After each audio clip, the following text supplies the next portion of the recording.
This is Adrienne Gennett. I'm the Associate Curator of Collections and Education for University Museums at Iowa State University. And I'm here today at the Christian Petersen Art Museum, which is unfortunately closed right now because of the COVID-19 outbreak. But here to give a little video intro for the exhibition, Creating Global Understanding, World Languages and Cultures in University Museums. This exhibition's been open since January and hopefully will reopen again, but for the time being, here's a little video for you guys to take a look at what we have in this exhibition. This was a collaborative exhibition between the World Languages and Cultures Department and University Museums.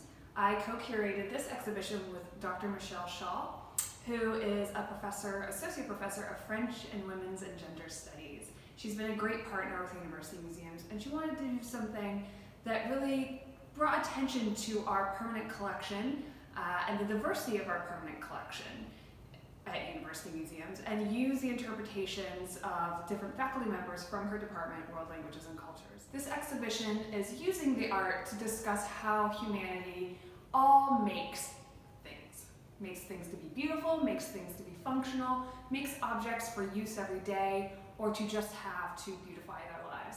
And so everything in this exhibition talks about the idea of creating and making in your own culture, in your own way, in your own ethnicity, and how these objects have come into our collection at the University Museums. So we have everything from ancient Egyptian objects and Roman objects to contemporary prints by Favianna Rodríguez, a Latina creator and maker and artist and activist in Oakland, California. This exhibition includes objects from our permanent collection, as well as interpretations from various faculty members from the World Languages and Cultures Department. This includes objects and interpretations from faculty in the German section, French, US Latino Studies, Russian Studies, Chinese, Spanish, American Indian Studies, and Classical Studies. And we were really lucky to have some great interpretations and more information written about these objects that are in our permanent collection. You know, I look at them all the time, but I only know them in a certain way, in our historical way, often.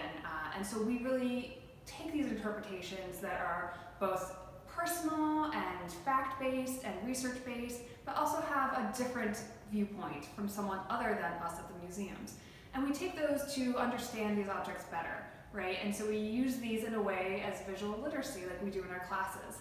The interpretations then add to the story of these objects that we can later on interpret them in various ways.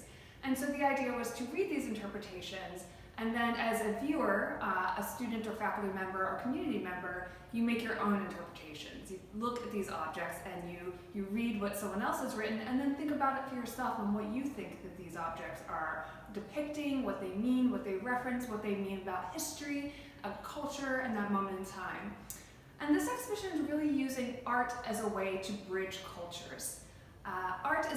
Museums are a great way to talk about difficult subjects, and sometimes subjects that you might not want to have conversations about, but it's a space that's open and welcoming. Here we have a pedestal that includes one small picture to the far right that's by Dolores, and that is the University Museum's collection object in this pedestal, and it's French, specifically from the region of Alsace. And Michelle Shaw, my co-curator, loves this picture and was quite excited to find it several years ago when I had it on exhibition, because it references a character from her childhood, from her home region, that is depicted throughout Alsace. And you can see her everywhere. Her name is Ganseliesel, the goose girl. And you can see, if you look in on that tiny picture, she is standing with her back to us, and she has her geese that she is herding along. And Michelle very kindly donated for this exhibition, loaned for this exhibition, these various objects that depict Ganseliesel and the many different iterations that you can find throughout France, but also Germany, because she's also used in German culture, because as we know, Alsace went back and forth many times between French and German.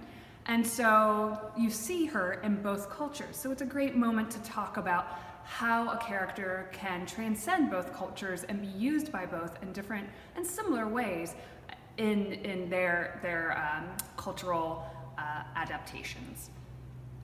Here we have a set of 4 contemporary hanging scrolls from a calligrapher that is based in China, and he has created these beautiful floor calligraphy scrolls that focus on 4 of the types of calligraphy throughout history in Chinese writing.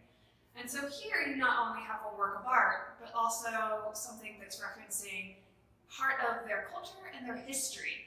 The importance of writing and how writing itself changed over time, going from the oldest, this more pictographic style called seal script, to the most recent. And so you can kind of see the changes over thousands and thousands of years. So we're talking about both history and culture at the same time. Here we have a poster and a print by Favianna Rodríguez, the artist I mentioned in the introduction. She is a Latina artist living in Oakland, California and working there. She is both an activist and an artist. She pushes people to action through her art. She uses it as a way to be accessible to people, to talk about different things from gender equality issues to economic equality to migration to ecology, all within her art. And she uses art, as I said before, to really be that way to discuss these topics. These topics are hard sometimes, but by looking at art and having art that represents what you're discussing, you make it a little bit more open to interpretation, right? So you can have that open discussion and you can have differences in beliefs and talk about those in the space. Here we have a poster also by Favianna Rodríguez for International Women's Day, which is March 8th. I believe this one's from 2011. It is on loan from, again, Dr. Michelle Shaw, who very kindly lent it to this exhibition to accompany the new print in our collection. And you see, again, a very similar style that Favianna employs when she's creating her art. Very bold, very graphic. And you see both her created woman, the face of the woman, and then also a woman kind of yelling into a recorder or a loudspeaker. Again, the idea of another woman yelling in the background, the idea of marching and talking about gender equality and speaking about the rights, the equal rights that women should have, that we still support and we still celebrate on International